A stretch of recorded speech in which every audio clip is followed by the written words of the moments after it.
Welcome back, guys, to episode 40-something. We're almost at 50. I forgot what number we're on. But anyways, today we have young James Wyatt and a young Rocky G in the house. You guys know who both these guys are, so no need for longer introductions. Both Grant and Daniel out of town, so we're kind of just doing a little boys episode today. I think we're going to start off with some Patreon questions just to knock those out of the way. Post a little Q&A for the patrons. If you guys want to be part of the Patreon and ask your question maybe next week, go to patreon.com/kindanice. We have a bunch of tiers you guys can choose from. There's a bunch of extra content, full video episodes. So if you want to be a part of that community and just help support the show, go to kindanice.com. Patreon.com/kindanice. That's the one. So first question comes from Kara. She asks, since I love to ask unique questions, what is the weirdest thing you've ever Googled? And we just had something pop up that was pretty weird, wasn't it, James? It was. What happens when you step on peas? Yeah. Frozen peas. Yeah. So Rocky was talking about peas, and he's like, man, he thought pretty much so we got to the bottom of it, but in essence, he was just like, yeah, you don't want to see this. If you step on frozen peas, it's not a good day. And I was, in my mind, I'm like, there's no way. Like you would just crush the peas. Like melt them, something. Like peas and foot is stronger than peas in my mind. Maybe I'm tripping, but foot beats peas. Yeah, foot. It's like a rock paper scissors analogy, and foot. I'm always going foot. I'm going foot every time. You don't understand how y'all awaken this PTSD from that photo. Guy. So we found out Rocky actually has a trypophobia or whatever. Yeah, he doesn't like little holes on things. So that's the actual definition of that is the extreme or rational aversion to fears or to a fear or cluster of small holes or bumps. And does it say rational or irrational? It's irrational. Oh, it is? No, it's not rational. Why would that be rational? I don't know. I thought you said rational. I was like, that's completely irrational. No. It is irrational. But then I think my sister has it too, or somebody else. I remember being in France, and like my cousin was like flashing pictures to people to see who had it, and I looked at it and I was just like, "What are you doing?" But like when you showed somebody who has trypophobia, they freak out. Man, I'm not kidding. It took me like 2 years to get this photo. Every single day, I did like he's over here. I'd be bashing my steering like he's on crack. I'd bash my steering wheel, like scratching his neck. Get out my head. Just get out my head. It just scarred me. It implanted in my brain, and I hated it. It's trippy. If you look up trypophobia, you look at images, like it's pretty much it's a bunch of holes in like body parts and stuff, or like in anything. It looks sketchy, but you could tell it's photoshopped. I don't think it's real. It kind of looks like a honeycomb. Yeah, kind of. Are you scared of honeycombs? I feel like the pattern on honeycombs would trip you out. I'm not scared of honeycombs. You sure? How many honeycombs you seen in your life? Let's pull up a honeycomb in person. Right now. Let's let him see. Somebody call Lauren. Somebody get Lauren to get a honeycomb over here. I've seen some honeycombs. I saw one at the rodeo. There was bees at the rodeo. But was it like an actual honeycomb? Yeah, I think so. I don't know. It's like a beehive. Well, anyways, I don't recommend Googling it because maybe you'll get scarred if you actually have it. For 2 years. If you're curious, then go for it. It's not that bad. For me, at least, because I don't have it. But yeah, he was thinking if you stepped on frozen peas, it would like indent holes in your body and then you would have that weird like hole thing. So that is probably a weird Google that has happened recently. Next question is from Nanoka. She asks, what kind of food do you guys often eat? Do you eat it for health and training, or do you just like the taste? And I think there's both. I called you last night actually because I've been playing a lot of volleyball, like 5 hours every other day. I would do it every day if my body wasn't feeling so beat up every time I wake up. Yeah. But I was like, man, I need to get on something that's going to help me recover faster because I'm hurting. So I was looking for like some BCAAs, maybe some, I don't know, creatine or something to help me recover so I could play longer and play faster and recover more. Mm-hmm. So I ended up just going with like BCAAs and L-glutamine or whatever that one is. But that's kind of, if I'm eating like for training and healthy, I kind of, that's more like when I supplement stuff and I like make sure that I'm getting, proper protein, enough carbs to like sustain myself, enough like healthy fats. So anything that kind of meets that criteria, and then like the supplements for me. And then if I'm trying to enjoy myself, it kind of just depends on the mood. Sometimes I want like sushi. Sometimes I want, I don't know, crepes or. I feel like, just from our trip that we took, I feel like if there's an acai bowl. Oh my God, I love acai bowls. You're so right. Dessert. We didn't even have it though. Main course. We didn't even have acai recovery bowls. meal. We were in California. Breakfast. We didn't get acai I told bowls. this dude one night, I don't remember what day it was. I Wait, was like, paint the picture for the trip because these fools don't even know what's going on. What trip? You gotta paint the picture. paint the picture. We went to San Francisco. Yeah, but they don't know that. Yeah, we went. It was last week actually, right? We just got back on Thursday, or Friday morning. Yeah, we went on it was me, James, Daniel, and Abby. Wait, guys, y'all been listening to this podcast. This is another trip this guy went on without me. Listen, actually though, I invited you. I also invited him. I invited you, and actually, I was like, "Hey, I'll drive if you want to go with me." What are you talking about? Drive? That's what I said. I said. Do you drive? You know how long that drive Well, is? this was to the Las Vegas part. Okay, not to the San Francisco. Yeah, portion. you're not driving to San Francisco. Yeah, no. I told him I'll drive to Vegas if you want to go with me. Yeah, so we'll make it a road trip. Yeah, the Vegas trip I can see. Yeah, but yeah, no, San Fran was amazing. Actually, it was my first time there, and anytime I go to California, I usually love it because the weather is so nice. We went from being in like 95 degrees, 100% humidity to like a brisk 70 with like 20% humidity. I mean, it was like 50 in the morning. It was cold. A little chilly in the morning, Nice. windy. So, but when I picked him up from the airport, this guy was like, "I don't know about this town, man." Dude, I don't know. The airport surroundings are trash. They're like this. It's just houses packed on top of each other. Like there's no like architectural like pattern. It just seems like they kind of can put up whatever. Just they random. Want. They have no HOAs. But dude's just like, oh, I want a greenhouse. This guy's like, I want a white, and it's just a bunch of BS. Once you get out of like the airport area, within 2 hours, this guy's like, "Oh my god, this is the best city. Oh my god, I love this weather. All these hills, all this Strawberry Hill. Tell me Strawberry Hill wasn't hot. Like Strawberry Hill. Tell me man. Strawberry Hill wasn't hot. And he's like, man, these beaches, Strawberry Hill everything. was nice. He was loving it. I was loving the beaches the most. I was a big fan of the beaches. He was like, "Hey, let's go check out this beaches. beach." So we went and checked out a beach, and we kind of messed around on some rocks, did some rock climbing, went in some basketball player's backyard on accident. Dude, homie had, so you know, like it's not like beaches like in Galveston. It's like, you know, super like cliffside, rocky. Like there's, I mean, how high do you think the cliff was? Like good 50 feet at least. Yeah, it's a big cliff. So like most of the houses had like stairs that were kind of built into the rock. Built into the cliff. It's so nice. That would go down to the beach. But this one, like it had, I don't know, kind of weathered away, washed away or something. So we figured out a way to kind of finagle our way up to where it had stopped. Because we figured it was like an old abandoned house or something. No. You didn't think that? I knew for a fact it was. I thought it was like, because there was one house that was next that was definitely like it needed work. Or like they were revamping it or something. So I thought, well, maybe this is one of those same houses. No. I was fairly certain it was a nice house. No, I got it to the top of that thing, and it had like one of those infinity pools. Yeah. And at the bottom floor, so it was like 3 stories, right? Yeah. The bottom of it, right by the pool, there was this huge glass, this wall overseeing like the Golden Gate Bridge. Like overseeing the bay and a basketball court. Dang. So their bottom floor was a glassed-in, air-conditioned basketball court with like speakers and stuff. That was the basement. I don't know, whatever. And then it just got nicer. The levels. That's unreal, man. That's unreal. So we turned around real quick and went back down the stairs. we took a selfie there first, though. We did. We did. We took a selfie. Did you have a favorite food while you were there? I think the Mediterranean place was bomb. That was really good. We had like a sampling, whatever. They had a little bit of everything, and everything was probably the best Mediterranean food I've had, like outside of being in the Mediterranean. Yeah, I've never been to the Mediterranean, so it was the best Mediterranean food I've ever had. Yeah, it was really good. I can see that. But yeah, great. I think like one of my favorite things to eat is an acai bowl. James is actually right. I'm glad he popped that up because if you have a nice acai bowl, it's top tier. But what's your favorite? So I was like, hey man, I want some dessert. I haven't had dessert. I have this race. I need some dessert. He's like, let's go get an acai bowl. And I was like, that's not dessert. It's sweet. And then the next day, we were looking for something for lunch. Yeah. And then he was like, let's get an acai bowl. I was like, what is this, lunch, dessert? He's like, it's good for everything. I think that's the answer to the question right there. There it is. No, I love acai bowls. But we did not eat one acai bowl. Now that I think about it, we didn't have one acai bowl. I don't even know I don't remember.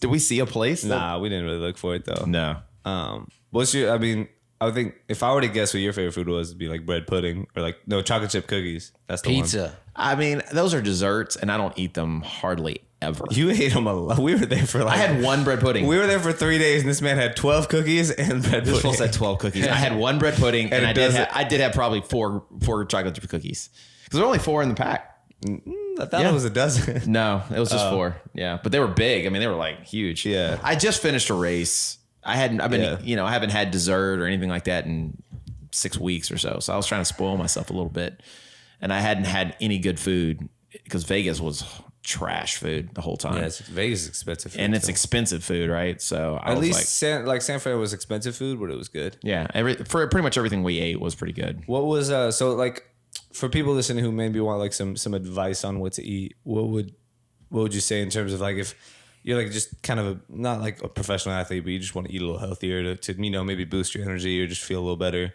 What would you say? I usually would say is balance is key. So,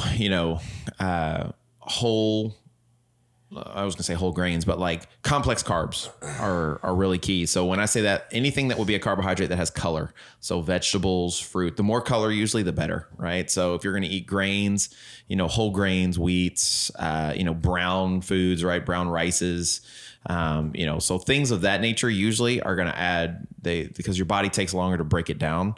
So it's a more steady energy, and then proteins, and I would say cleaner protein. Now, if you're like living that vegan life, then what's like a clean protein as opposed to like a not a clean protein? Well, when I say clean, I just mean like easier for your body to process. So like turkey, chicken, fish. What would be like an example of something hard?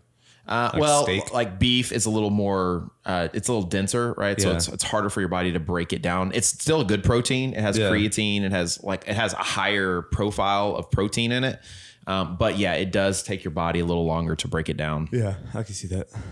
Cool. So, and then clean fats, right? So, or good fats is what we call them. So like avocado, olive oils, nuts, things like that. So if you can get a good balance of all that stuff, then you tend to feel much better. And I mean, you can make some really good recipes with all that stuff. Yeah, that's true. So the food can taste good still and be healthy for you. Yeah. So the best place to go to is Chick-fil-A? I don't know where you got that from. No. I just summed it all up. Yeah. Has everything you need. I haven't been to Chick-fil-A in a long time. Ever since I graduated college, like I used to go to Chick-fil-A a lot because I was like quick. Now that I got time, I don't got time for Chick-fil-A. Yeah, I mean it's good. Don't get me wrong, but yeah. Now that you got time, I don't got time for Chick-fil-A. Yeah. I like that. Bars. Rachel asks, I think we need an episode of funny stories, whether it's shenanigans you guys have gotten into together, childhood stories, or something comical your family did / experienced, maybe just a lighthearted story time episode. We kind of did a little bit of that with the San Fran trip. Yeah. But just to kind of sum that trip up, I think my favorite thing was that park, man. That park was sick. The park was nice. Huge trees. I feel like, man, I keep thinking Strawberry Hill is like, is that not a thing from like John Lennon or something like that? It is a song, Fields. but that's Fields? not a hill. Fields. It's field, yeah. It's like a real hill though, because we talk about hills out here, like we know what a hill is. Yeah, no. This thing is a hill. Yeah, it's half mountain. I feel like It's so high. Was there strawberries? No, I don't remember seeing. There's a one bunch of flowers though, like, everywhere. Actually, in San Francisco, there were a lot of hills. We did this one. We were driving this truck. Yeah, and we were driving in the road, right? And we got to like an intersection, and the intersection, the road just ended, right? It just disappeared. Straight but down. we kept going, and it just drops. I mean, the grade was.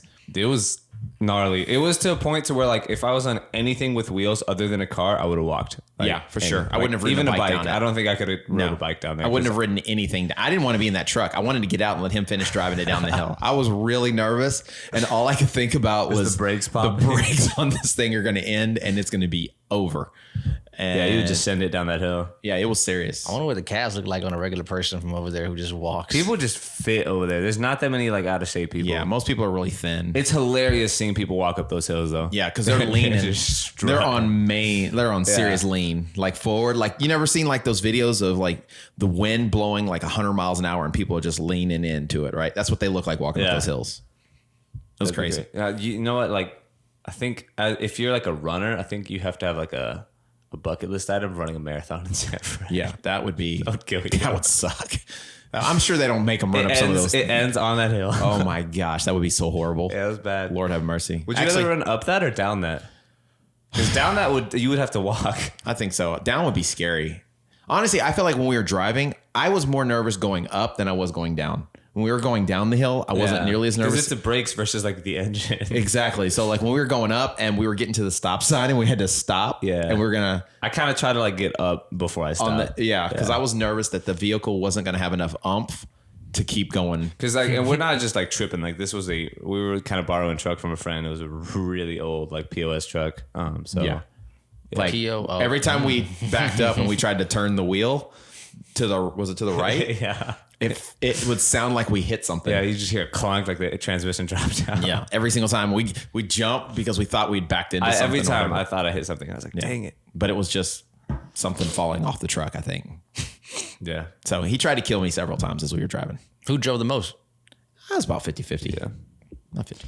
Yeah, but honestly, like the weather out there just alone was such a good time. Like especially because Houston had been so hot up until that point. I was just ready to like kind of soak it in. There was one day that got a little warmer, like 80 or so, but it was still dry and super windy, so it was still super nice. Cozy. It was. I mean, it was nice. I mean, there was nothing to complain about. The weather was beautiful.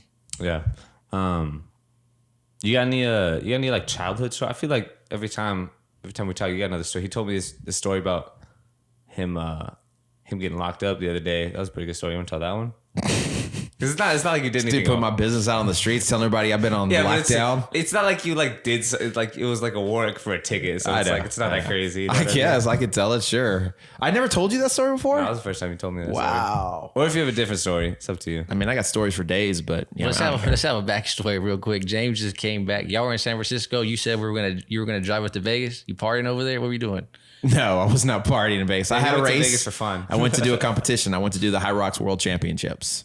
So that's what I was in Vegas for. Dang. Mm-hmm. So it was a lot of fun. It was cool. And then Kid and I met up in San Francisco, whatever. Mm-hmm.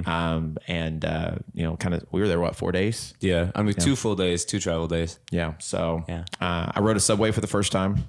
Was that your first time on BART? Yeah. Oh, really? Mm-hmm. You've never been to New York? I've been to New York, but I've never been to New York City. So you never were the metro there? No. So I've been around, but never actually in the city. Real quick, I just remember, I think it's between like Paris and New York, one of their metro systems sucks. I think it's New York. And I think it's because, so in Paris, it's like one line is one train. So it just goes back and forth. So you can't get lost. It's like, the red line is this. Like it goes from here to here. In New York, it's like, you flip a coin and like whatever train lands there is like the one you get on. So I remember being in New York being like, this is extra. Like, I don't know which train is coming next. So you have to be like careful. You end up just being not on the side of town you were trying to be on. So if you're ever in New York, just be careful. Be careful. Pay attention to the map and the line color. Yeah, it gets complicated. I bet. For sure. How'd you, James was big on just trying to ride some public transportation. Like, he was like, man, you just need to do it for like to experience the city. And I'm like, you haven't been around much because public transportation sucks. Actually, theirs was really nice. It was nice. It was good. Everything is still sticky. Like, you have that public transportation like stick to it. Everything you touch is like a little, like somebody just glazed a little honey on it. Yeah, but their trolleys are like famous. The red trolleys, right? Like we rode a trolley. Ride the trolley. It was the worst public transportation I've ever been on. That was not good because you could walk faster than the trolley. It was awful. Right? I was like, I could walk faster. You just didn't have to walk the hills. And actually, I was a little nervous because this dude, this thing was probably 100+ years old. Yeah, it's just and this dude has literally got like a handbrake and he's like, and he's using his feet pedals and stuff. So it's like, it took 3 guys to operate this one trolley that could take maybe 20 people. So it wasn't efficient at all. I think it's like, if you're really into like trains and like that, those kind of people, like you'd love it. Yeah. For me, I was just like, wow, I just spent $18 to ride on public transportation. Yeah. Oh, it cost $18. No, it was $8. Oh, was it $8? It was $8. Yeah. It was $16 if you went down and back. Yeah. But still, it was like $8 for like $3. It was. Like, it was not very far, right? So I would have gone to the end of the rail, but I wanted to go to Chinatown. So So I didn't want us to have to walk however many blocks back, right, up those hills. Because I was like, as we were going, we got up to the top of the hill, and then we started going back down. And I was like, well, you know what? Let's get off this thing. We have to keep going back up this thing. I'm surprised those things are still functional. Like, I don't. Well, that's a tourist thing, right? But it seemed like people that live there are using it because some people using it. Some of those guys just hopped on and hopped off, and I was like, you out here actually riding trolleys? There were some people actually doing it, but I think it's probably just mainly because of the hills. Yeah, that way they don't have to walk them, right? Not trying to get them quads. No, I feel that. But you want to tell a story? You got any childhood stories from the farm? Maybe lassoing cows. We didn't really lasso cows. We didn't have cows actually. We had pigs and horses and goats. Yeah. So I don't know if that's appropriate story. Which one? So I've got a story I could tell you about the horse my dad got me. You got a horse? Yeah. Can you ride? Like, are you a stallion? What do you? It wasn't a stallion. No. What do you call somebody who got to ride horse? Is it equestrian? Is that cowboy? I mean, a cowboy, I guess. Yeah. I mean, I guess equestrian person. Oh, or I can only think of Drake when I hear equestrian. I don't know. So I can tell you the story. Actually, there's a good story. A buddy of mine came and rode my horse. Have I told you that story? No. So I have a buddy of mine that I grew up with, and we were really close friends. And he was the only friend I had. So I went to like a private school in Conroe, but I lived like maybe 11 miles outside of Willis, like in the country, right? Out there. And so he was the closest friend I had. He lived in willis.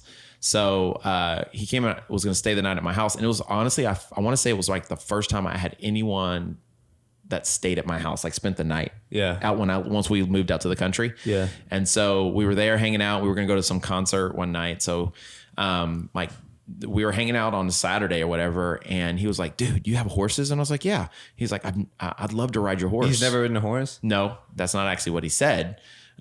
He said, I'd love to ride your horse. And I was like, have you ridden a horse? And he said, yeah, of course. So I was like, all right, well, let me go saddle him up. So I went and got my horse, brought the horse out, saddled the horse up for him. And I was like, go for it, dude. And he couldn't get on the horse. You're like, So that was suspect number one. That was like the first clue that there might be a problem. So he's like grabbing the horn and he's like, the horse is spinning around as he's trying to get on it. Right. So just going around in circles. So I took him over to, we had a trailer and I was like, all right, well here, step up on the trailer and then you can jump on the horse. And so he went over there and so he jumped on, no problem. And he's like, all right, so what do I do now? I was like, I thought you said you knew how to ride a horse. He's like, well, it's been a little while. It's been a minute. Right. And so I was like, all right, you want the horse to go? Just give it a little kick and say, let's go. If you want it to stop, just pull on the reins a little bit and say, whoa. So this dude freaking kicks this horse so hard. This horse is ready to like go. So stinking hard. He just like kicks it and goes, yeah. Like he was a cowboy, right? Well, the horse, I didn't tell him. I probably should have told him. The horse wasn't like, the horse was broken and it was a good horse and it was trained, but it was really like on edge, maybe a little crazy. You put him on a crazy horse? Just a little bit crazy, right? So this horse rears up, right? Like its front hooves come off the ground. Well, in his mind, the only two instructions I gave him were giddy up and pull back on the reins. When the horse went back, he pulls on the reins. So he fell over? So the horse fell over on top of him. Oh, shit. Well, not only did the horse fall over on top of him, but like we were by the trailer, remember? Oh, he fell in the trailer? So the horse fell on top of him. He fell on top of the trailer. He's dead. Like the guy's dead. Like, well, here's what happens is the horse jumps up. I've never seen him move so fast in my life. Like he wasn't like a fast guy. He was always the guy like in practice that we always got in trouble for because he didn't hustle. This dude took off running and he's screaming, "Get this horse away from me. Oh my God, he's trying to kill me." And he's holding his arm. So, I mean, he hurt his arm, right? So I thought he'd broken his arm, but I was more stressed about the horse because all I could think of is what my dad was going to do to me after I killed this horse and we're going to have to put the horse down or something crazy. Thank God the horse was okay. So he goes inside, his arm is all bloody and jacked up or whatever. So we have to go to like the emergency room. He didn't break it, but they put like, bandages on and all that stuff. So he didn't want us to tell his dad because if we had told his dad, he would have had to go home. He was all freaked out. So we went to the concert. We did life as usual. Damn. So the next day we get there, we drop him off, or we don't drop him off. His dad comes out and was like, "Hey, we had a little accident. He fell on the horse." And his dad was pissed, man. His thoughts, "Who said it was okay for him to get on a horse?" And I was like, "Well, he said he knew how to ride a horse. Riding a pony when you're 4 years old doesn't count as knowing how to ride a horse." Unbelievable. So that was a good story. I liked it. That is a good story. Ask him about that. My parents used to be real into riding horses in Tunisia. That's where they grew up. So they kind of tried to get me and my sister into it a little bit, but I'm like super allergic. Like I get on a horse within like 10 minutes, I like can't breathe. Oh wow, it sucks. Wow. But no, I like doing it for the first 10 minutes, and then I'm like, then you can't breathe. I'm like, I need to get off this thing. Yeah, the horses. I'm not a big fan of horses, honestly. Like, because they'll like bite you. You can't trust them, man. You can't turn your back on them. So I mean, there's obviously better horses. Some horses are better than others. I thought some of them were like, if you got a nice bond, it's cool. Yeah, some of them are like that, but I have experience kind of like your friend. I didn't get fell on top of, but really, I feel like that could kill you like easily. Yeah, I mean, that's a lot of weight. I mean, that horse actually, when my dad brought it home, I don't know where it came from, but he's like, "Hey, I brought this is your horse. This is your horse." He's like, "Saddled up and go." And I put the saddle on, and that thing started like literally. I got on it and it bucked me off. Yeah, and just took off running down the road. It was just gone. How'd you get it? We had to get it. We got two of our other horses and chase it down and had to we went straight cowboy. We had to Yeah, I was about to lasso say, so you were out there in the country doing that. Yeah. So we had to lasso it and bring it back, man. But that horse That's a different nuts. life, man. That's a different life. It's weird, like remembering living like that, because obviously my life is nothing like that, right? And it's weird, like remembering back doing that stuff. Would you ever go back? Like if you had the opportunity to go back to a farm with like Leah and like your daughter, would you? I mean, it's cool because of like it's a slower life, right? And the skies are beautiful, the nights are quiet. I love all that, but it's just so far from everything. I mean, you get hungry at midnight, you're not going out for a snack, right? You're not going out to grab a burger, or you're not making an Uber call, or you know what I'm saying, Uber Eats. You gotta figure it out. Yeah, it's too far from everything, man. So we're never home, right? We're always at the gym, right? Or at church. So we're never at the house. You don't have that choice, right? Once you're at home, You're at home forever. you're at home. Yeah, I can see that. So you should have been a cowboy ninja. Yeah. Oh, yeah. They tried so hard, man. They were like, you got boots, you got a hat, you got a rope. I was like, no, I don't have any of that stuff. Well, we're going to have you go buy a boots. They wanted me to do it so bad, and I refused. They put a cowboy hat on me one year. I remember that. Yeah. It was you and Daniel, the showdown between the two of you. Yo, do you know where I'm from? He's like, I'm from France. I don't have cowboys in France. Do they have cowboys in France? No. Do y'all ride horses there? Yeah, we do. But it's not a cowboy they're not style. Just for cowboys, pleasure. no. Leisure. Leisure. Leisure. No, leisure. there's actually a lot Leisure. How do you say it in France? of leisure. Leisure. I don't know. Leisure. Actually. No, I think it Leisure. sounds like a French word, but it's not. I don't know. I can't think of the It would be a translation. completely different word. Yeah, I think so. But no, there's actually I see more horses in France than I do here. Like because we're the Mediterranean, it's called the Camargue, and there's just a ton of horses everywhere, and people are like just riding them left and right. So it's cool. Again, it's something that I would love to like do because I think I like animals and I think it's cool. But yeah, it's crazy to think about. Like, and if I was born like 100 years ago or like 200 years ago, no cars, and I had to like ride a horse, You'd have been in trouble.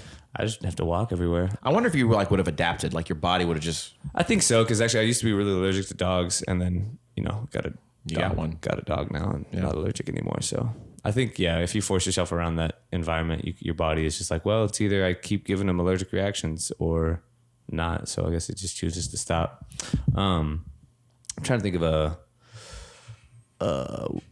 what time are we in here? Is it 30 minutes? Yeah, we can go into the books, or you got a story, Rocky? Story time? Story time. Yeah, he told the story. Now, what you got? You got a story? Rocky, you got a lot of good stories. You do have a lot. So you're holding out on this audience over That's here. what I'm saying, man. This dude is like Dude, a plethora of like acting like he just lives a 9-to-5 job. entertainment. I don't know what you want me to talk about and keep it PG. Yeah, he's got a lot of stories you can't tell. Okay, That's there he the goes. thing. I'm gonna need to just give me like a 6 out of 10. I can just say by the time I beat both of you guys in a ninja competition. Huh? He's talking about the freaking replacements. I don't remember He's that. talking about the replacements. He wasn't even competing. He was running the I competition. was running the No, competition. he did it. The team he competition. didn't. Yeah, he was. They got Did out. he? They were the first ones to go. Oh, you did do it. Which one are you Who was talking it? about? Actually, I was with Karth and Rochelle and you had RJ. Daniel. It was James Wyatt. It was You had Daniel on your team? Gill, Tremaine Dortch. No, that was a different comp. They won that. They beat 10 on the rope climb. No, that was a No, second. that was a different one? That's when That was a Daniel different wasn't cup. on my team. Yeah. Or Trey. That's when they cut me. And y'all. So I guess we know what it took to win. Oh yeah, they did cut you. They quit. I think I know what you're talking about. It was the one where I remember because Tanner was on our team. It was Tanner, me, Daniel, and Trey. That's who it was. Those I think four. there was a fifth. And we had a relay. That's a dream team back in the day. I would have That thought was a dream so, team back in the day. but we lost you ever because called the A team or something like that? yeah, because Tanner couldn't do that one thing. He got hung up and cracked under the pressure. Dang. Man, who won? Yeah, I won. That's a great story. Were you right? on the winning Story team? time with Rocky. Who was on your team? Jeff Lancaster, Nate Burkhalter, names who weren't names at the time. Joe Calderon. Dang, man, you had Ninja Warrior. Man, you guys had you had a We had the squad. replacement. Was Literally, that it? I think there's 5. it was Ben. Ben who? I don't remember his last name. Dang. The bearded, little dude with the beard. Yeah. he worked at Iron Oh, Sports, the right? parkour guy? Or no, he was the rock climber guy. No, he was parkour guy. Parkour. He was parkour. Yeah, he was Yeah. parkour. Okay. Yeah, that was us. We beat you guys. You I feel really like didn't tell that a was- story. yeah, You just you said didn't really you tell a beat us. story. You Yeah. just All kinda right, the flexed. story was Nah, done. it was a dark and gloomy day. It wasn't. I think it did rain actually that day. Yeah, I remember like Trey had to carry like a bag. Like y'all had to run a bag like 400 yards or something, right? To the stop sign. To the stop sign. That's it. In the middle of the street. It was. I think it was pouring rain. Classic Sam San. Classic Sam Sand. This is a bad story, Rocky. Pick another one. Horrible This is story. an awful story. It's not even a story. You're just like, it's like, I remember this one time. This is not a story. Try again. Try again. Put me on the spot. How about the time, like, what about, tell us one of those times like Sam had you like working on something, like welding something or. I've already talked about being stung by bees. Why have I Have you? Were you there when he got electrocuted? Or you were helping him when that? I was there a month after that. Oh, okay. I meet this guy with a hole in his hand. I'm like, and that's when I find out what happened to him. Yeah. No, because you'd been there longer than I thought me. you had been there. That's I not. must not been there that That's day. not an accurate timeline. Yeah. I feel like you were already there. Yeah, you were definitely already there because I had already been there for like a while when that happened. Yeah. I got 2nd-degree burn working over there. Okay. Tell us about that. There How'd you that go. I was welding. Oh, Jesus. This guy, you got to cut this guy. I did that on purpose. I'm This sorry. is crazy. I don't like being the center of attention. I'm about to just start showing you pictures of holes if you start. Don't do that. Don't do that. Don't do that. It's like a whip. Look at this. He's actually literally looking down and won't look up. Yeah. He's looking down and away. So if you guys didn't know, James just came back from High Rocks World Championship, which was an amazing feat. Are you telling his story now? I mean, we have a guest. This is a special guest. He's been out here 3 times. Yeah. I'm like a He's like a temporary co-host. At this point. co-host. I'm a replacement. Pretty much. Right? I'm trying to think of a story for me. How about your first Ninja Warrior experience? I feel like we've talked about that. No. Not at the show? Not the show, but like when you first The gym? The first gym experience. Oh, I've kind of touched on that. So it was parkour background. I was learning like parkour off Jesse LaFleur videos. I got to a point where I was just like, I kind of learned everything off the videos, you know, the Kongs, the vaults, all the parkour stuff that he taught. I kind of like learned and was pretty proficient at. So I was like trying to take my parkour to the next level. And I was like, man, I need like a gym. I need some place. Well, technically my first gym experience, I was at Stone Moves. And then my buddy's mom was like, oh, come check out this gym. And we walked in and checked it out.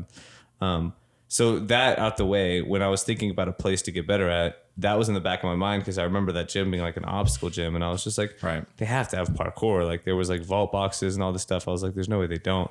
So I decided to go to Iron Sports just to I kind of just walked in. I think it was like a Tuesday night looking, and I was just like, was going to ask about like parkour classes. And I think that's the night there was a ninja night. And then I met Sam and I was like, hey, you got parkour? He was like, no, we have Ninja Warrior. And I was like, okay, what's that? And he was just like, it's like ninja stuff. And I was like, I had nothing to lose at that point. I was already there. He's like, yeah, there's a class tonight. Just join in. And I was just like, all right. So I joined in, and back in the day, it was like, we're talking like Bo was there. It was, I think, Lauren. There was no Karth yet. There was Chuck. you, Chuck, Tremaine. It was like that kind of group. Like really, I think Connor and Mika maybe too. Okay. And it was just like a ninja class. I think you guys were learning backflips that day. Oh, really? And it was, dude, it was so sketchy. It was like Sam and Trey spotting you on a backflip, and none of you guys knew what you were doing. No. Like when I was there, I was like, wow, these guys are so cool. Looking back now, it's just like, these guys are idiots. None of them know how to spot. Well, Sam was the one leading the charge, right? Teaching us how to Sam do can't backflips, backflip. right? And so I He think was I a was gymnastic coach for a while. Was he? Yeah, he's been I didn't know gymnastic. that. he had a gymnastic background or whatever. So like he was trying to teach us how to do muscle ups. He was trying to teach us how to do kips and giants and then obviously flips or whatever. So I was the first one to nail the backflip I remember that. and I almost died. I remember how sketchy it was. I was just like, yeah, no, I don't know about all this. But then we did like some obstacles, and I was like, oh, this is really cool. Like, this is similar to parkour. I'm here for it. And, you know, 10 years later, here I am. Yeah, I remember when I first went too. Like my cousin had visits from Mexico. We're watching Ninja Warrior like crazy. There would be like nothing but marathons on G4, and Sam had that run, and then from Houston, Texas, a Ninja gym owner. We're like, what? Where is this at? We Googled it, found out it was like 10 minutes from my house, and we went there. And then I had just graduated from welding school like a week before that, so I was still like trying to find a job. And I was just talking with Sam, and then he was like, hey, do you need a job? I was like, yeah, I do. He goes, I'm going to teach you how to weld. I was like, I'm certified. Oh, can you start tomorrow? I was like, let's do it. And then he goes, I'm gonna pay you $8 an hour. Oh, And I was like, all right, great. I didn't know at the Great. time, like the minimum as a waiter, you get paid $15 an hour. Yeah. he got you. He got me real He good. got you, That's bro. like 50 cents over minimum wage. Yeah, real quick. And then like just started going to work. And he then probably still charge you for your membership. eventually like it went away. But yeah, he did. But that was a cool experience and seeing like James freaking kill it. And then I mean, we were doing some crazy things at that time. Yeah. I remember going home sore, like, what the heck am I doing with my body? But that was a great thing. And then, I mean, the rest is history. The first competition, I got third place to Daniel Gill. The second competition, I got first place. That was back when Daniel was like, he was fresh and new. Yeah, I was there when he first started. I was there when he applied, when he interviewed, when they were like, hey, I got this guy. And he was like, this is my purpose to be here. This is like, how God wants me to be here. I'm going to do Ninja Warrior. And I'm like, the show's not even that big, dude. What are you doing? You're so, like, what are you talking about? And they didn't take him. Yeah, they didn't, yeah. He had to get in on the walk-on line like a year later, right? Yeah, that dude was definitely like real into ninja before he was even the Kingdom Ninja, which is crazy. I like to see what happened to him. Even with kid, like going with him. I remember when he was at doing the College Ninja Award. Me and him were already good friends. He would call me, hey, I'm about to go run. Man. Just help me out. Get my nerves good. Let me get my nerves good. Like, I was like, you got this, bro. You out there killing it. And then this fool kills it, comes back, and then now he's the kid. I was like, gosh, dog, old boy done got ninja. I don't know if famous people on me. know that the reason they lowered the age limit, because when I was competing, you had to be 21 or older, right? And they did the College Ninja Warrior, and the next year they lowered the age limit to 18. No. It was College Ninja Warrior. Right. And then they The did year Ninja after versus that, Ninja. Then I did Ninja versus Ninja. They didn't really lower the age for that. There wasn't like an age because that was kind of invite only. So there wasn't an actual age limit for that. But I was No, not for Ninja, but the next year for Ninja Warrior, they dropped it from 21 to 18. No, they did 19. How old were you? 19. Thank you. So they lowered the age limit so this dude could compete. Yeah, I like to respect at the gym. Like before College Ninja, it was like kids just hung out with me and Karth and like Fran and Colum. It was basically all the lazy people hanging out together. boys, Constantly boys. like, Pretty much. like, what are y'all doing? We had this little star that we were sculpting right here. And this fool blows up and all of a sudden everybody at the gym, what's up, kid? Yeah. Hey, you want to be part of my team? Yeah. And then that was it. This fool done blew up on us. And then the rest of us little people just get forgotten. Well, we're here right now. Look, Yeah, see? Ain't he nobody got came forgotten. back. He came back. I never left. What are you talking about? He didn't forget us little people. Yeah. It's weird now because now that I look at that, like I'm still, man, like, so now like my days are, we got back from San Fran and ever since I got back, I'm kind of looking at like when I'm going to go to France now because it's kind of that time of year where it's getting too hot for me here. That's all he was talking about, man. I'm Like, like, dude, hibernation. I know you're about to go to France. When are you leaving, bro? I know you're. He's like, I don't know. It's getting hot. The thing is, like, I haven't booked my ticket yet because there's some good volleyball over here. Like, I'm playing volleyball like every other day for like 5 hours. My body is beat up, but it's been really fun. And it's like the competition and like the aspect that I like grew up with of like being an athlete in there. Because I didn't really like, there wasn't really, until I started competing on the TV shows, there wasn't a competition aspect. It was just training. Right? Yeah. It was all just fun. We'd kind of compete in classes and do little challenges and that, but that was, Right. that was all for fun. But I was talking to Kevin Carbone actually yesterday about this, and he was just like, man, what do you love so much about volleyball right now? Because literally right now it kind of feels like back in the day where like I would count down like the hours to where I'd get to go to the gym and mess around. Now it's like when I play volleyball, like I'll literally like think in my head, like, man, what's the next time I get to do this? It's like, tomorrow I'm not going to play. But the day after that I get to play. So it's like, it's that kind of level of like enjoying it. I mean, you can probably relate with like golf or whatever and Heck like yeah. OCR stuff. It's like, you kind of just count down the hours to where you get to do this thing you love again, right? Yeah. Well, for me, I count down the hours when I get to spend time with you guys again. That's really that's what gets me excited, right? So, like until it happens, I'm just like, man, I got to leave these guys. Yeah. That's awesome. But I think an aspect that, and I think we've touched on this before, but the whole, I feel like it's staying fresh because like every play is different. Every time you play with somebody new, it's a different vibe. It's kind of, it stays fresh for that reason. And I could see it getting old maybe to where like it feels like very similar and it's always the same thing. But with Ninja, I really feel like you have all these motions you can do and like the cliffhangers and all these different movements, and you can innovate and make new obstacles. But realistically, it feels like it's just so repetitive, right? Like, Well, I think it's because like we talked about it a little bit, like in San Fran, right? you got to hang out with some of the other ninjas a little bit. Yeah. And I could see that kind of spark in you, right? And Just I think challenges, I think it's the challenge. Yeah. And I think that's what it is that competition. When you're like, I find this a lot, like you rise usually to the level that you're around, right? As far as competition is concerned. And so when you're around people that are maybe as good as, or even a little bit better than you, then that, at least for like, I think for like people like us, it energizes us. Yeah, right? yeah. I think you're right. Because thinking about because I've always said like the only reason I've stuck around ninja so long was because the community, right? Wasn't because of the actual sport. Mm-hmm. And the volleyball community at the place I go to is really cool too. Like I'm getting close with a lot of the people, and they're good people. And it's like we're challenging each other. We're starting to have like little training sessions and stuff. So it's that's been really good. And I think that's the reason I like going to, is just to see the people. Because I think if it was a bunch of guys I don't get along with, I wouldn't be enjoying it as much. Right. But yeah, I think if not to say that there isn't that like community in our sports anymore, but it's not the same to where like I feel like if I had like kind of guys like that kind of in San Fran to where like they're always challenging each other doing that, maybe that would reignite something to where I'd be like, oh, I can go like challenge with these guys, and that'll make me want to train to be able to be like stronger in these challenges versus like just training to train for one shot a year. It's like, right. No, I mean, that can be daunting for sure. Yeah, for sure. So we actually just got a new Patreon question in as we're recording. Let me read it. Tammy asks, have you ever tried bungee jumping, skydiving, hang gliding, cliff diving, or NASCAR racing experience? Anybody want to? I've cliff dived before. I've done 2 of those, I think. But I've never done the bungee cord thing. Actually, so in Colorado, have you ever heard of the Royal Gorge Bridge? No. It's supposed to be like the highest suspension bridge in America.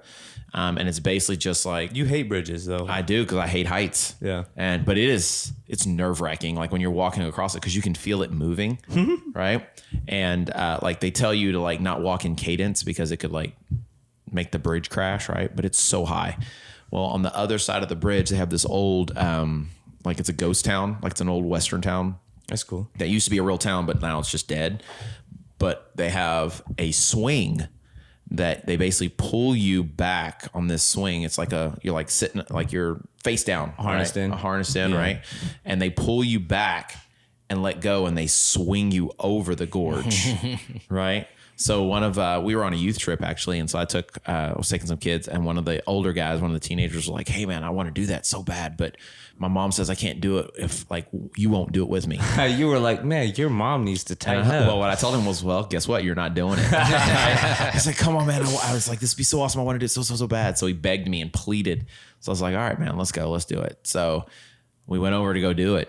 And I was shaking so bad because I hate heights. I hate heights so bad. And then all of a sudden this wind started blowing, and they were like, sorry guys, we can't do it because the wind's blowing too hard. And I was like, man, this is so disappointing. James is like, look at God. I was like thinking to myself, thank you, Jesus. Oh my gosh, I was so scared. So, Did you end up not doing it? I didn't. That's the end of have that to. story? That's Man, what the heck? Didn't do it. I thought like the wind's gonna stop. No. And you had to do it. I didn't have to do it because the wind was blowing so hard. That's So there's no awesome. way I would bungee jump or skydive. Yeah. I've done like crazy zip lines in like done Mexico. that. That's been cool. But it wasn't NASCAR, but it's like not F1, but it was like at the Austin track. It was with Jeff actually. yeah. So it was kind of like NASCAR, but they're not They're only turning supercars, left, but it's they're not- supercars. Yeah. Being a passenger in one of those sucks. You're terrified. No, not because I wasn't terrified, but no, one, it was super hot. Those cars don't have AC because that's like a waste of like Wait. weight. Yeah. So it's super hot. You're like in a hot box of a car. They're not really comfortable. They're not made to be comfortable. And then driving is probably super fun because it's kind of like when you're driving, you're in control or whatever. But being a passenger, you're literally just getting tossed around. It's like kind of like you're doing like a G-force test. So like they're going so fast when it hits a turn, like my brain feels like it's hitting the side of my head and I like can't see out of one of my eyes. Yeah, it's awful. So after like a few laps, you're just like dizzy and nauseous and you're like, this is fun. So what I were the guess. speeds like? Like what was the? I think like, I don't want to misquote, but probably like right under 200 when we were going like on the fast lanes. Yeah, like straightaways or whatever. Yeah, but he's hitting some hard turns. Like, Yeah. Jeff is a good driver actually because he's been doing it for a while. But yeah, no, it wasn't. It was hot. It was uncomfortable. It was like the whole G-force. Like G-force is no joke. I don't know how people do that, but it like I couldn't be a pilot. No way. Like a jet pilot, I would like pass out because this wasn't even that much. Like we weren't pulling that many G's, and it was still like So the seat has you covered from like head to toe, so that like your head's kind of like in a little box, so that like you can't just like get whiplash from the side. So your head will just kind of hit the side of the box, and like it'll just like start like pulling you. And then it literally felt like, I remember like when he's turning, it felt like I couldn't see out of one of my eyes. It was like, it was not fun.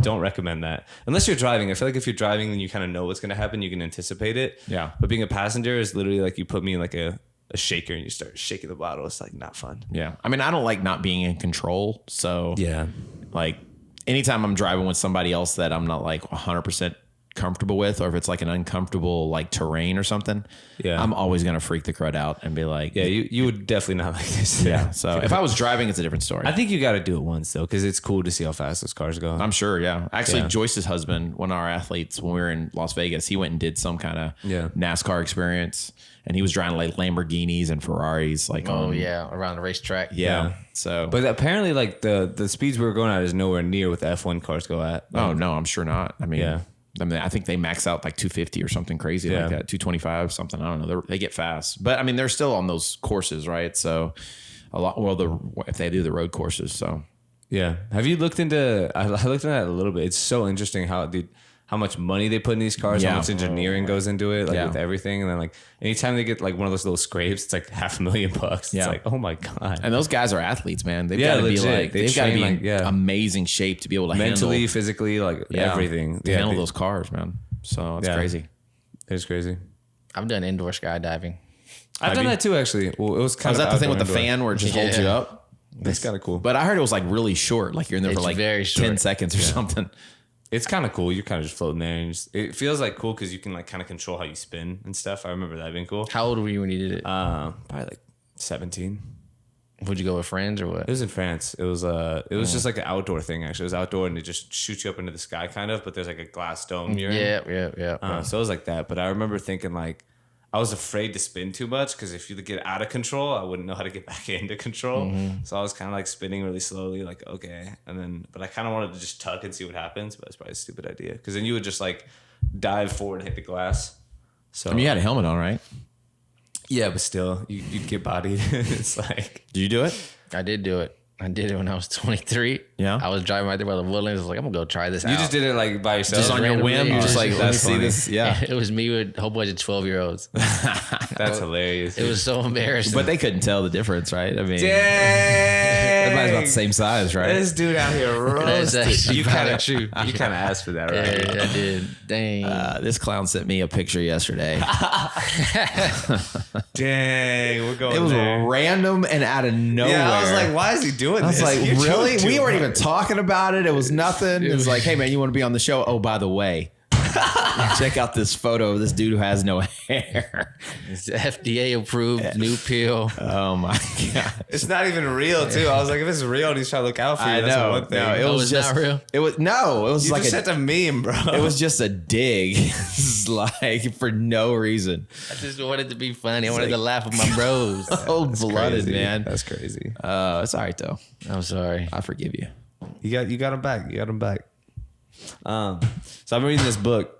I want to go over a few points of it and just kind of see what you think, James. There's two books, but this is the one I'm reading right now. I'm almost done with it, but it's called The Four Agreements, and it's kind of like this dude is trying to simplify like how to live like a better life, right? Like kind of less, just avoid like unnecessary suffering. And so the Four Agreements are the book is by, in case you want to read it, it's by Don Miguel Ruiz, or how do you say Ruiz? I say that right? I think so. Yeah. I mean, Rocky. Ruiz. Ruiz. Okay. You got to roll it. So the four agreements are be impeccable with your word. I'll go into them a little bit. The second one is don't take anything personally. 3 is don't make assumptions. And 4 is always do your best. And then let me read the kind of the description. So always be impeccable with your word. He says, speak with integrity. Say only what you mean. Avoid using the words you speak. Avoid using the word to speak against yourself or gossip about others. Use the power of your word in the direction of truth and love. And it's cool too because he makes points in the book where he talks about like he even like will quote, and he doesn't only quote like the Bible, but he talks about like how important the word is. He was just like, look in Genesis, right? Like in the beginning, there's a word, and he kind of ties it to that. But it makes sense, like the way he talks about like just having integrity and not misusing your word, like speaking life, right? That kind of stuff. So that, and they all kind of tie together, right? So 2 is don't take anything personally. Nothing others do is because of you. What others say and do is a projection of their own reality, their own dreams. When you are immune to the opinions and actions of others, you won't be a victim of needless sufferings. And that's something that like I've found to be like something that I like didn't think about too, because it could be easy to like, if somebody's having a bad day and they like kind of take it out on you, you could tell like somebody's just like in a mood, right? Yeah. It can be easy to be like, oh, this is my fault, and to be like, oh, like I'm the problem, versus like thinking like, oh, like if you can shift your mindset to where like you don't take anything personally and you're just like, oh, this guy's taking it out on me because he's having a bad time, then Sure. you're like, then you kind of like move past it and it doesn't like eat at you the rest of the day, right? Almost giving people the benefit of the doubt. Yeah, exactly. Yeah. It's like, yeah, move past it. Don't make assumptions. Find the courage to ask questions and to express what you really want. Communicate with others as clearly as you can to avoid misunderstandings, sadness, and drama. With just this one agreement, you can completely transform your life. And it kind of ties into the don't take anything personally, right? Because when you take something personally, you're kind of making an assumption that it's personal. That it's meant to hurt you. Yeah, exactly. Yeah. So that's the assumption thing is big too. Because I find myself, I'm a big like thinker. I overthink things a lot, and so this specific one too is big to where I'm like, nah. Even if it's like obvious, right? But I'm not sure. I'd rather like ask a question than like to look stupid. Because I think even in school, right? Sometimes like I remember like I wouldn't understand something, but I'm like afraid to ask a question because I don't want to look stupid. Sure. And then you got those like teachers that are like, oh, no question is dumb. But then I'm like, nah, some questions are pretty dumb. Like that's not like. The only question dumb is the question never asked. Nah, there's some questions that are dumb, bro. So, sometimes you'll be in lecture and the teacher will like say something And you repeat. and homie will literally ask like, oh, what was this? And he like just went over it and I'm like, come on, guy. Like, Exactly. But yeah, no, but definitely that's a big one. And then the last one kind of overviews everything. And it's always do your best. And it says your best is going to change from moment to moment. It will be different when you are healthy as opposed to sick. Under any circumstances, simply do your best and you will avoid self-judgment, self-abuse, and regret. And that one he kind of talks about like doing your best in terms of like so that you could be kind of proud of yourself and not judge yourself. It's like, because if you're always doing your best, there's no reason for you to be like, oh, I could have done better. And Right. And then also when he says always do your best, he's talking about doing your best and keeping the other 3 agreements, right? So doing your best with being impeccable with your words. He says like you're not going to do it, right? Like nobody's perfect, but if you're doing your best, you're going to strive forward and make things better for yourself than not. So it's doing your best with kind of the rest of these. This hasn't, I like the other book I was reading before, but this book is easier to go over because it's just like, I like how simple it is, right? Yeah, it looks short. It's super short. I could read this in like a day, like 2 hours probably. I'm just kind of reading a chapter a day, but everything makes sense. Everything is, he kind of just elaborates on it. If you guys want to check out the book and you're interested in kind of learning more, he just kind of, all the stuff I just went over, he dives deeper into it. But I kind of just want to get your guys' take, what you think maybe about these like tenets, like if you live by them already, if you find yourself like not living by them or struggling to and then like did any of these like stick out to you? Is there one of them you want to like utilize more? Or I would say, I mean, all 4 of them I think are powerful, and I mean, I think if we did that, if we lived our lives closer to all 4 of those, I think that things would be way different in our relationships, how we treat people, how we maintain relationships. So, you know, I'm a big believer in like, you know, like keeping your word. So like if you say you're going to do something, doing it, right? Yeah. I'm a huge believer in, you know, doing your best effort, right? And so you know, what I usually say is do your best until you can do better, and then you do that. Right? Yeah. So you're always getting a little bit better. You know, the 2 that I think really stand out about, you know, don't take anything personal and don't make assumptions. I think those are really hard to do. Right. Yeah. Those are the 2 probably I struggle with the most compared to the other 2. You know, they're really hard. I don't usually take things personal, right? I don't. Yeah. I always try to give people the benefit of the doubt. But it's really hard not to make an assumption, right? Like when you see certain behaviors over and over again. Yeah. Right. So like I always talk to like I know people a lot of times are like, you know, we shouldn't judge, but we make judgments every day. Yeah. And you have to, right? It's almost like it's almost like it's natural. Like you do it before you can catch yourself doing it. Yeah, exactly. With it, whereas the other two is like you can kind of like willfully utilize those, but these two are more like you acting them out, but these two are you trying not to do them. So these are like don't do's and these are do's. And I think it's easier to do than to not do. No, I agree. Yeah. So, but I think for me, the don't take anything personal, the don't make assumptions, and the always do your best are probably the easiest for me personally to do. Yeah. And the impeccable with your word, like to an extent, like if I say I'm going to do it, I do it. Right. Yeah. And if something happens and I'm unable to, I'm going to communicate to somebody, but I am extremely sarcastic. Right. That's just like my personality. And so like the whole say what you mean thing. Well, sarcasm is actually the exact opposite of that. It's literally Right. Yeah. So that would be, honestly, if there was one that I struggle with the most, it would be that. Right. So, I mean, I try to speak life and I try to be encouraging to people but I'm sarcastic and like I can easily, go too far and, and not intentionally doing it. Right. Not trying to like be mean or whatever, but like I can do it pretty easily. Right. But I think if it's tough for me, because if you were to live like a perfect life to where you don't do that, then it would just be boring. Right. Like, you know what I mean? In terms of like, if everybody was perfect and like you were doing all this, like, I guess it would be easier and life would probably be a little cleaner, but like, it feels like it takes away some of the fun, right? Like you can't like, I mean, it'd be like not be able to make jokes and like, not, so it's like, you just wouldn't be making jokes at the expense of people, right? Like telling people they look like a 12-year-old, right? That would be instantly ties in, right? So you wouldn't be like trying. I mean, honestly, if we weren't close, right? For sure. And I said that to someone, they would think that I'm intentionally trying to hurt the other person, right? And I mean, technically, I'm in pain because of my hair loss. So I'm trying to make you feel the same kind of pain I'm feeling. Unlucky. But not even with just like speaking to others, but also to yourself. No, yeah, it talks about that. For sure. Yeah. Because we're always listening. Like, we can say, I can't do this, or I am this. I'm an angry person. You put that on yourself. Yeah. Or I'm this. Like we speak onto ourselves sometimes and we don't realize the power of our words. We don't realize like there is power in what we speak. And so use it wisely. We all have a choice to use this wisely or to not even think of it. And then we're going to just feel the consequences later. Yeah. There's another book I've read. It's called Switch on Your Brain. And there's a point just to this topic or whatever. It talks about how like the human brain, you have about, the average person has anywhere from 50,000 plus thoughts a day. Yeah. Right. But what I guess the sad thing is that about 80% of those thoughts are negative.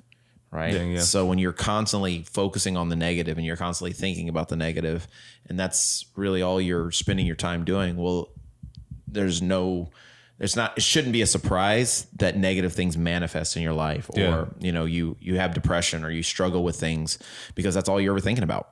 Yeah. Yeah. That is big. Yeah. And that's another thing that's kind of hard to do, but you have to kind of catch yourself and like, so if I catch myself saying something negative to myself, something like that, I try to like counter it by like saying the polar opposite. Yeah. Positive like 3 times or like more often than I say the negative one.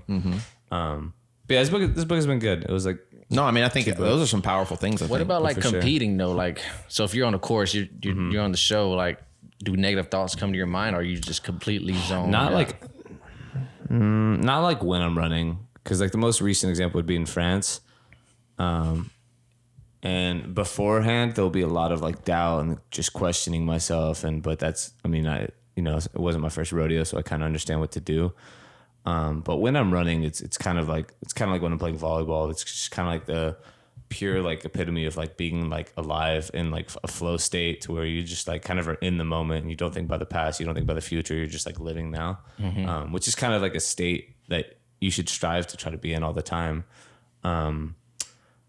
But I'm trying to like, I know before if I'm just like not feeling it, I'll just have to like amp myself up, smack myself around. But my like last run, I was just done. Like I didn't want to compete. Like I just wanted to get over with. But then when I'm running, it's just like, it's kind of fun. But it's different for me when it's like a speed course and I don't have time to think.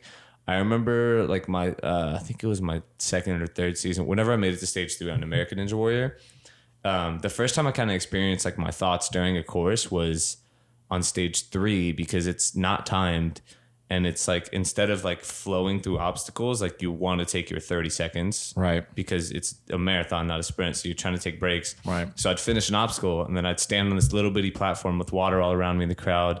And then I would like start the timer and then I'd kind of get out of the zone because I'm just sitting there and I'm like, and then I remember like being like, oh, this is different than stage 1 and 2. Stage 1 and 2, I'm flowing. That's where I excel at.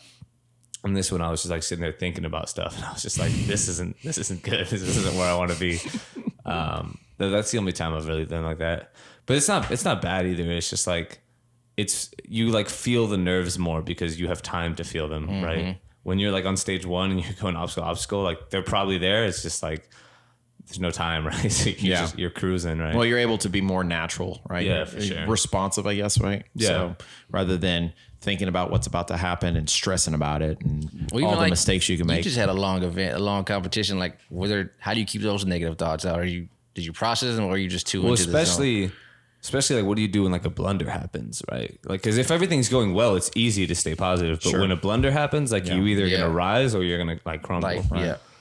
Well, I think for like, I've competed enough now that's a big help, right? Because after you race or you compete or whatever enough, you kind of get to experience a bunch of different things. And so you can learn, hopefully you should learn from each one of them. And then next time you know better what to do. Right. So like for me, I was definitely, cause this is my first time to compete in the championships in that particular race in the High Rocks or what have you. So, and when we got there, it was definitely a world championship. Everybody belonged there. Everybody looked strong. Everybody, and it's not like you're competing against yourself. You're competing against these people. You're racing these people. So there was a little bit of an intimidation factor because, I didn't necessarily like fit the prototypical body type that was there, right? Me and my partner or what have you. So, we were definitely like on the smaller side of things. But once you start racing and you realize and that's one of the things I kept reminding my partner was, we belong here, right? We earned our spot just like everybody else. And in fact, most of these people we were faster than, right? So we were in the top 3 times for the whole year in the whole world. So we definitely belonged to be there, right?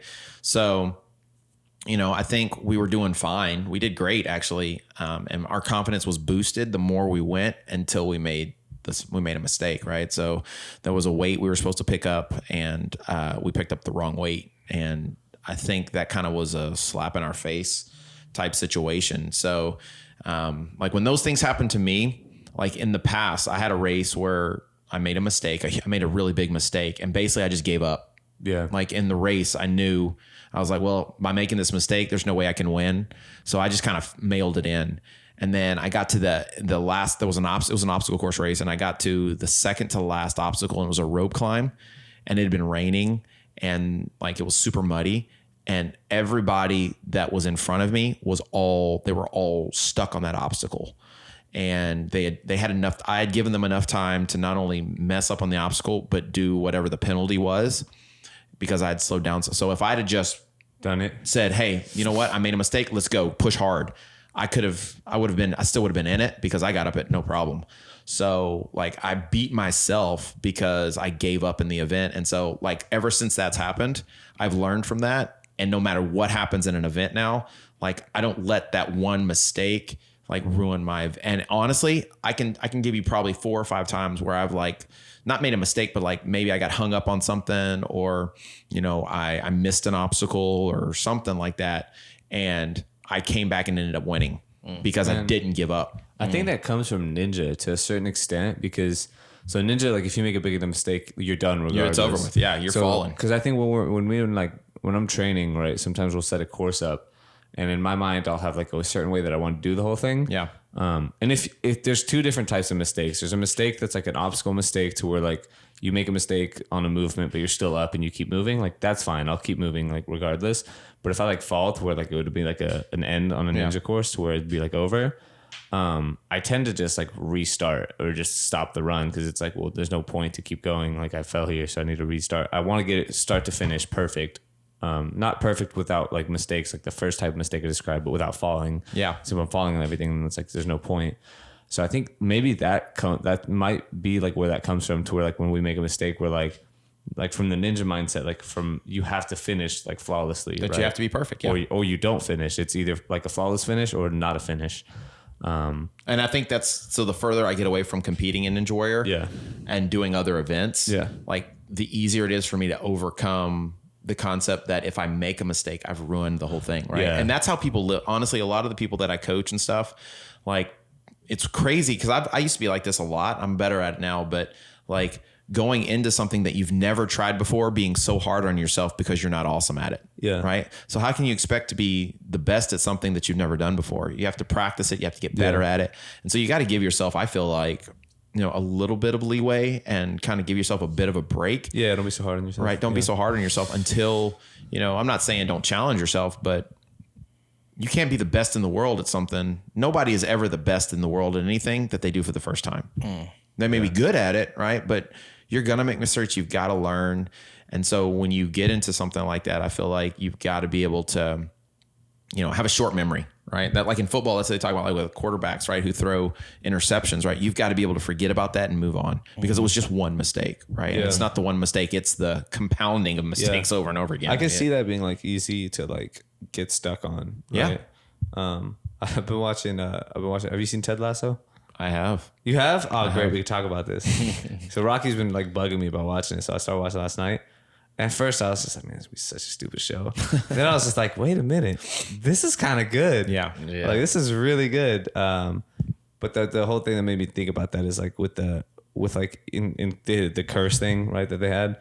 So with like in sports, I think it's never something I've struggled with personally, but I think it could be easy for someone to like get in their head about like, oh, like I'm cursed or like, oh, this is going to happen every time this happens. Just kind of be what's not the word? Self-fulfilling prophecy almost, right? That, but not skeptical. Man, what's the word I'm looking for? A skeptic? No. Pessimistic? No, when you think like, when you like wear like lucky draws and you're like, oh, if I don't wear these, I'm not going to do well. What's the word for that? Oh, superstitious. Superstitious. Yeah. In sports, like I think I have a certain level. I used to have a certain level of superstition. I think most athletes do. Yeah. Yeah, but there's a level that's like okay, and then there's a level that can be like detrimental to your performance. No, I agree.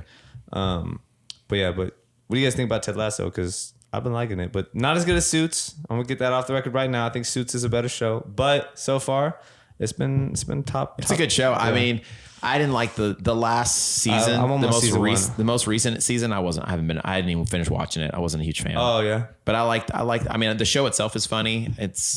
I like him as a character. It's positive. I like that it's a positive. It's a little more positive. Yeah. He makes me want to have a Southern accent.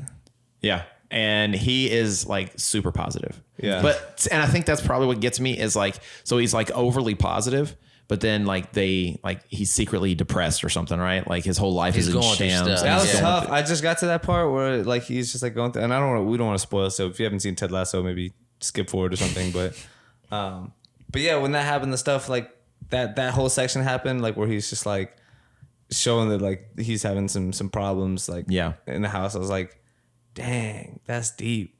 Like it almost got me. I almost cried. I was like, this is sad. What I liked about it reminded me that everybody goes through something. Like, everyone has a life. Everyone has their problems. Everyone has their issues, and he's choosing not to like go out and like tell everybody, because a lot of people put their issues on somebody else. Like, oh, I'm sad, so I'm gonna let everybody know I'm sad. He's not gonna let nobody know. I'm trying to make you feel happy because he knows that he's going through issues, and he sees everybody's issues. No one else is seeing his, so he can see them going through their issues. So he's trying to be positive and like bring his boss a freaking cookie every single day. And like he's trying to do all these things to just make people feel better, because I'm sure that's what he wants. I'm sure he just wants to feel better. He wants people to make him feel better. So that's a positive thing for sure, is like there's not enough people like breeding positivity, right? I need a Ted Lasso in my life. But I feel like like you do yourself a disservice, because basically all the character is doing is like bottling all that stuff up, right? And he's just like pushing it down. And so that's not healthy either. So like, I think speaking life and always like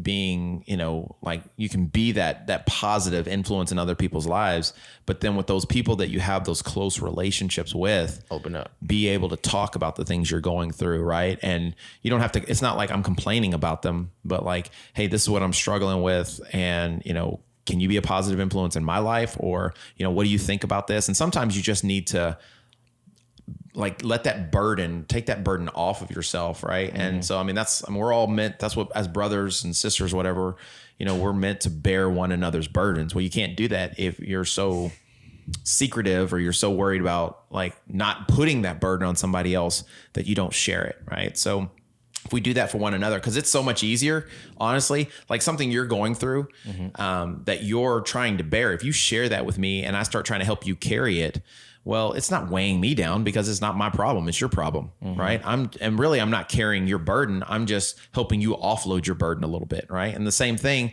if there's something that I'm struggling with and I share it with you, well, and you help me carry that burden, well, it's not like I'm putting my stuff on you, right? Now, you can't just do this with anybody. It's got to be people Someone you're in close, good yeah. relationship with, right? But, I think that like you got to have that balance, right? Where speak life, but don't be so like shut off or No, I think walled there's in. such thing as like toxic positivity, to where it's like it's too much. Like it's like, all right, bro, like once in a while, like it's okay to say this Get stuff. sad, man. Cry a little bit. Yeah, this stuff okay. sucks. It's because that almost be like the embodiment of just like ignoring what's wrong, right? Like house is on fire and you're just like, nah, it's all fine. Like that meme with the dog. Yeah, That's kind of thinking. So yeah, there's a balance. I mean, it's like anything in life, right? It's all about balance. yeah. We're an hour and 10 minutes in. We want to wrap it up. You got anything? You got any? I do have a question, one more for James. What you Going got? back to kind of like how you said you were at the event and everyone there was all bigger than you, and you just kind of felt like almost inadequate to be there. You weren't like worthy to be there. These guys are the world champions. They're all there, deserving. How would you like give advice to someone not to feel like that? Because you said like, I'm here, I earned my spot. But how do you like solidify that? How do you remind yourself, like even at a job or something, like I'm here, but everyone graduated college. They've been here for years. They got more experience than you. But how do you understand that I earned this spot? I'm here. I'm not unworthy. I'm here for a reason. So how can you speak life into somebody who kind of needs help with that? Well, I think first of all, you have your own self-image. I always kind of go back to the Matrix, right? Where like he gets out of the Matrix and he's like, what you see is your your visual self-image or something like that, right? So we all have this image of what we look like and how we like act. And usually it's completely different to everybody else, right? So we don't see ourselves the way other people see us, right? And so like, well, that was one of the things is there's pictures. I've seen some pictures and like, I look the same as the other guys, to be honest with you, right? Like when you put like there was a guy in the event and we were both pulling a sled and literally we're standing next to each other. He didn't look any bigger than I did, right? But when I was standing next to him and like in the environment, I felt like body dysmorphia. I felt like this dude was jacked and I was this little bitty guy. But then like when I saw us like in an actual like, picture, wait a minute. I'm like, wait a second. I look jacked in that picture, right? Yeah. So I think like understanding that like oftentimes we tend to put ourselves down, right? And we tend to like look at ourselves in a more negative light than we probably should, right? And so, I think a big part is if we can look at ourselves look at ourselves the way God sees us, right? Look at ourselves. When God sees us, he sees the image of the creator, right? We were made in the image of God. So we are to be the mirror image of him, right? So we were created to be something awesome and something beautiful. So, I think if we look at people like people are like the image of God, if we look at people like, hey, they were created by God, and I look at myself the same way, well, then I think it makes it a little bit easier to know that, you know what? Maybe I am something special, right? Maybe I am created for something special. Maybe I do have a purpose. Maybe I am, better than I think I give myself credit for. I'm not saying be all cocky and stuff. I'm just saying, give yourself a break, right? It's not as tough as all that. And I think to add to that, because for like some part, like I've like struggled with imposter syndrome or whatever with Ninja, to where like I feel like I don't belong there and I'm like not good enough. Yeah. But kind of tying it back to the book, I think the third agreement, the don't make assumptions, because I think that feeling usually comes from you being afraid of other people's like thoughts towards you, right? Of them thinking like, oh, he doesn't belong here. Because realistically, like I don't think that would come from yourself. I think that would come from an external factor of you believing that other people are either A, going to try to get you kicked out because you don't belong there, or like that you don't deserve it and they think you don't deserve it and you're trying to prove it to them that you deserve it. But if you kind of like, A, don't take anything personally. Like if somebody is kind of giving off those vibes that they're being like a tool and they're kind of like making you feel like you don't belong there, like that's probably coming from some stuff they're dealing with, not really you. And then B, don't assume that that's what they think, right? Right.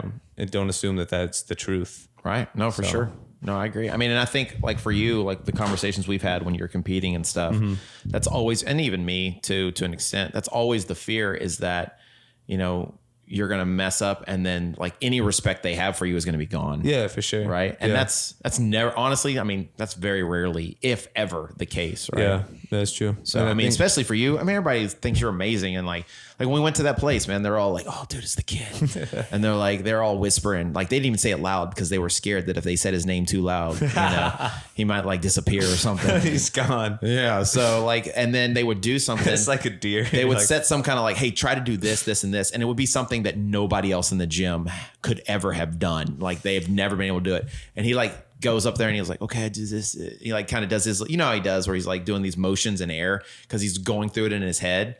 And then he goes up there and like nails it the first time. And not they're always, like, though, not always. there were a couple times he missed it once, right? And then went up and did it again. They're like, and they're all like kind of, oh my gosh, nobody's ever done that before. They were doing too much, bro. And I'm like, oh my gosh, this dude.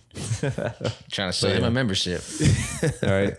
But yeah, I think that's the number one thing is just try to, and it's easier to say not to care what other people think, but I think that's the main, with that problem, it comes from you caring too much about other people. So yeah, I think we're gonna oh wait, I gotta do shout out of the week. I always forget. Ask James a would you rather question while I pull this up. Would you rather do High Rocks or Spartan? No, bro. I'm talking about like, would you rather have like a flying donkey or like a telepathic squirrel as a pet? Is that the question? Yeah. Would you rather eat a bowl full of nails? Oh. He's going there. Or get stung by 4,500 bees? I think you would die. Both ways, I'm dead. So I don't want to do either one. What kind of dumb question is Which that? way would you rather go out though?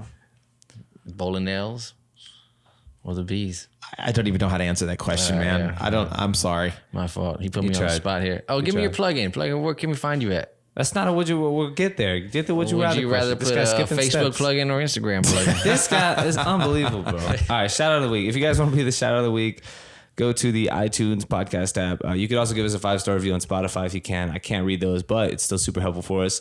Also, if you want to check us out on patreon.com/kindofnice, there's some full video contents there for you guys. This whole episode will be up there as a video if you want to watch us. If not, there's a few episodes out on YouTube for free at Kinda Nice Podcast, I think. I think we might have already done the shout out of the week. So if you want a guaranteed shout out, all you got to do is go to the podcast app for iTunes, leave a 5-star review, and then write something down. Yeah, I've already read all these, so there is no new one. But yeah, if you guys want to check out James, he is on Instagram at Running with James, and then he's also got his own podcast called Running with James, And it's on YouTube. and it's on YouTube called Running. Wow, this guy's on it. He's same thing for everything. That's nice. Makes your life easy. It makes It all really of does. easy, That's like marketing 101 is you want to do that. You got to figure that out. So yeah. Anything else you guys want to add? No, nothing. We good? Next, when is National Running Day? Wednesday. Wednesday. Is that real? Yep. Running is June its own national 1st. day. It does. Global Running Day. They just be Global Running just be Day. handing these days out to anybody. I know, man. It's Wait ridiculous. on that They had Global like Ninja there's Day. like donut, Daddy's Daughter Donut Day or something. I don't know. Is it? Unreal. Yeah, I think so. Who's making these up? I don't know. Somebody. All right, guys. We hope you have the a government. great week. Illuminati. Whatever your week's going to look like. We hope it's good. Thanks for making us a part of your week. And we'll catch you guys in the next episode. Peace. Remember, when you change your mind, change your life. I'm kinda nice with the gear, yeah. Shout out my area code. I'm feeling nice with the drill. And I'm about to bury the flow. I'm about to make me a meal. Nothing gon' get in the way. You someone keeping it trill. I'm all about getting this pay. 'Cause I'm kinda nice with the gear, yeah. Shout out my area code.